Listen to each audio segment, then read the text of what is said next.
loaded sweet potatoes with caramelized kimchi, tofu crumbles, and a drizzle of gochujang crema are a healthy twist on loaded baked potatoes. While my sweet potatoes are roasting in the oven, I'll start making the caramelized kimchi. Place the olive oil and butter in a large pan over medium heat. Let the butter start to brown. Add the onions and kimchi and cook until the onions are soft. Add the sugar and reduce the heat to low. Cover and continue to cook, stirring periodically until the mixture has a jam-like consistency. Next, we'll make the gochujang crema. Combine the Mexican crema, kimchi liquid, apple cider vinegar, garlic, sugar, sesame oil, and gochujang.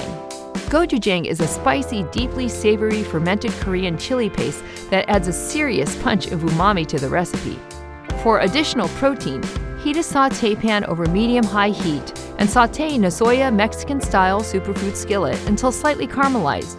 These delicious tofu crumbles are ready to heat and eat, which makes life in the kitchen so much easier. Stir in some cilantro and green onions to top it off. When you're ready to serve, cut the sweet potato open. Place a spoonful of Nasoya Plantspired Zesty Mexican-style superfood skillet on one side of the sweet potato and a spoonful of caramelized kimchi on the other side. Add the edamame. Finish with the gochujang mayonnaise, cilantro, and sesame seeds. The caramelization process transforms kimchi from tangy to deeply rich and savory. It's an absolutely delicious topping on our loaded sweet potato.